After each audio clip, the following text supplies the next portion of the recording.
Good morning, children. Today we are going to start chapter number 5, that is data handling. Now, first of all, I want to give you the introduction.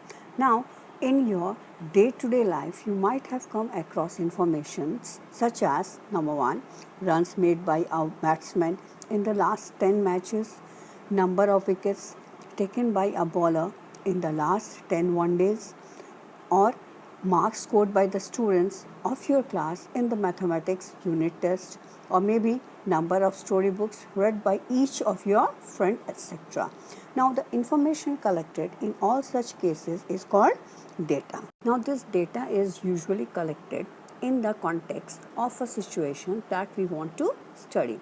For example, a teacher may like to know the average height of the students in her class. To find this, she will write the heights of all the students in her class, organize the data in a systematic manner, and then interpret it accordingly. Sometimes data is represented graphically also, done to give a clear idea of what it represents. Now, do you remember the different types of graphs which we have learned in the earlier classes? Let us have a quick recall. The first one is pictograph. Now, what is this pictograph? Now, pictograph is the pictorial representation of data using symbols. Now, in the picture you can see there is a symbol of car and it stands for 100 cars, means one symbol stands for 100 cars.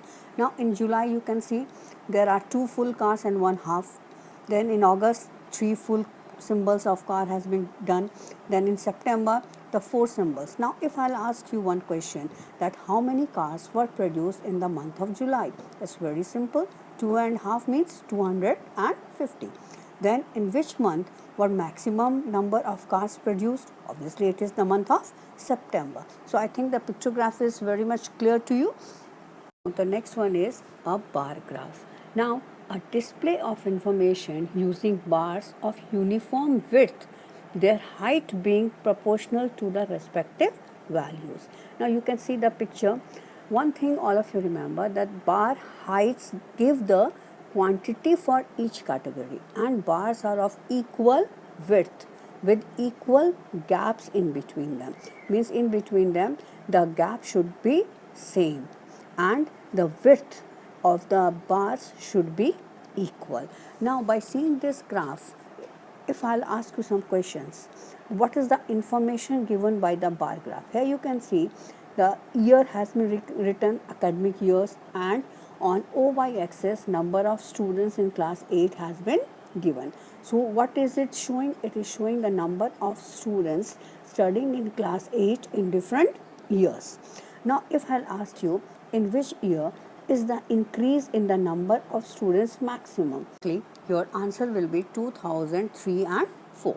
And if I'll ask you, in which year is the number of students maximum? Obviously 2007 and 8. Now if I'll ask you, state whether true or false the number of students during 2005 and 6 is twice that of 2003 and 4. It's true, obviously. Now the next one is double bar graph.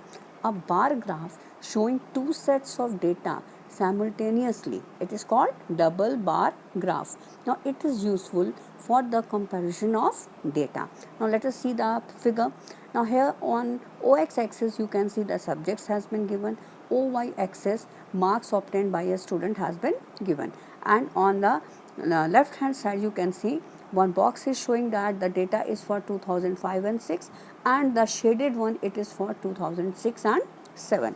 Now I'll ask you some questions. Now what is the information given by the double bar graph?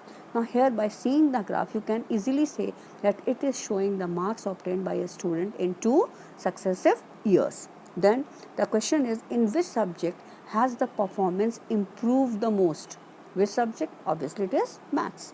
Now in which subject has the performance deteriorated? It is English.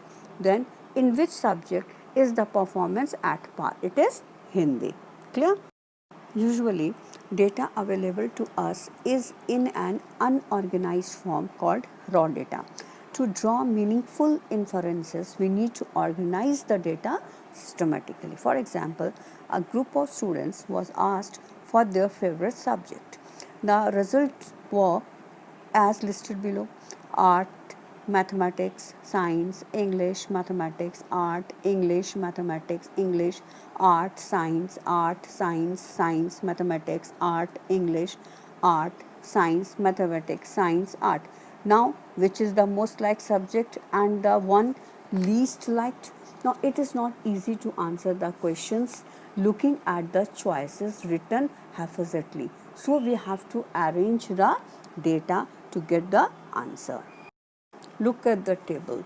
Now, the number of tallies before each subject gives the number of students who like that particular subject.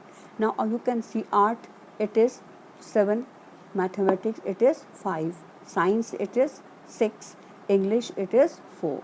Now, it is known as frequency of that subject. Now, what is this frequency? Frequency gives the number of times that a particular entry occurs. Now, from the table 5.1, frequency of students who like English is 4. Then the frequency of the students who likes mathematics is 5. The table is known as frequency distribution table, as it gives the number of times an entry occurs. Now, the data regarding choice of subjects showed the occurrence of each of the entries several times. For example, art is liked by 7 students, mathematics is liked by 5 students, and so on. Now, this information can be displayed graphically using a pictograph or a bar graph.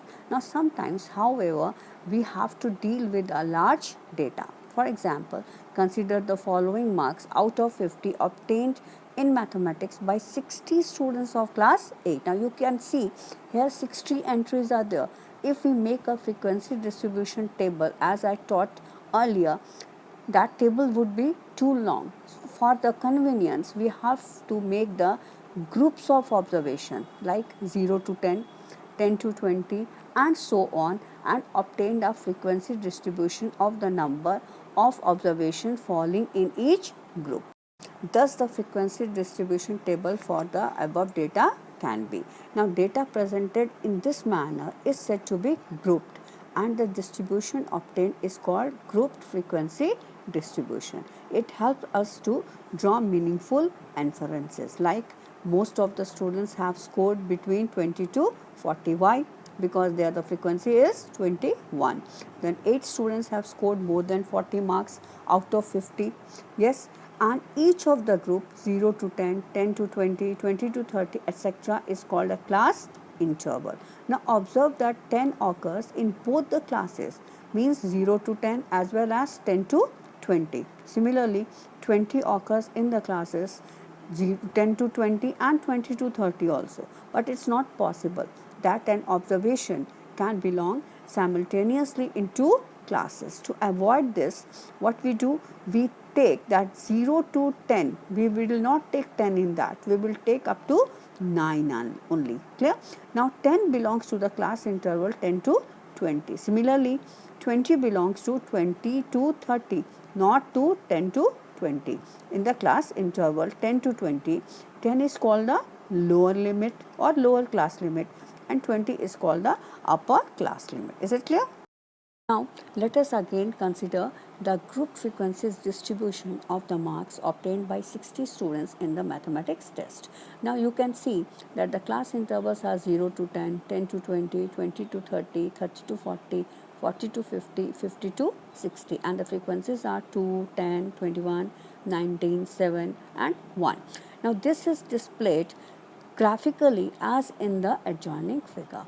Is this graph in any way different from the bar graph which you have drawn in class 7? Of course, it is different, because you can see here that we have represented the groups of observation, means class intervals, on the horizontal axis. The height of the bar shows the frequency of the class intervals. Also, there is no gap between the bars, as there is no gap between the class intervals. Is it clear? The graphical representation of data in this manner is called a histogram, and it is done where and when the class intervals are given. If the class intervals are not given, then we don't draw the histogram, then we draw the bar graph. Is it clear? Whatever we have learned, I want to just explain it through the video also. Now let us see the number of members in 20 families are given below. It is 4, 6, 5, 5, 4, 6, 3, 3, 5, 5, 3, 5, 4, 4, 6, 7, 3, 5, 5 and 7. Now the first step is to write the data in ascending order, means starting from the smallest number. First of all, see which is the smallest number, obviously 3. Now then count how many times 3 is there. The best way is keep on cancelling. 1, 2, 3, 4 times we have got 3. So 3, 3, 3, 3. Then 4. How many times? 1 time, 2 times, 3 times, 4 times. Is it clear? Then 5, 1, 2, 3, 4, 5, 6, 7 times. Then 6, 3 times. Then 7, 2 times. Is it clear? Now the frequency distribution table. Now the first one, number of members. The smallest number is 3. So write 3, then 4, then 5, then 6, then 7. Then you will have to put the tally mark. Now what is this tally mark? 3. How many times you have written 3? 1, 2, 3, 4. So put 4 bars. Clear? Then 4 how many times? 1, 2, 3, 4. So put 4 bars. Then 5 how many times? It is 7 times. So 1, 2, 3, 4 and this is 5. Then 6, 7. 6 how many times? 3 times. 1, 2, 3. 7 how many times? 2 times. And now the frequency 4, 4, 7, 3, 2, total is 20. Now, but sometimes when the number of observation is large, now then what we will do? We have to condense the data into several groups. Now let us take one example. Suppose the marks obtained by 40 students of a class is given like this. Is it clear? Now you can see what a huge data is there. Now we can't do it like this. Now we will have to make the groups. First group we are making 0 to 5, then 5 to 10, then 10 to 15, then 15 to 20, then 20 to 25. Now here be careful, in 0 to 5 we will not take 5, we will take up to 4, and 5 to 10 we will not take 10 here, we will take 5 to 9. It means we are taking 0 to 4 here, then 5 to 9 here, then 10 to 14 here. Is it clear? Rest of the things are same as we have done here. The tally marking, keep on cancelling and put the tally marks and then the frequency. Is it clear? Now students, today I will be giving you some homework. Do it and please send it to me. Thank you.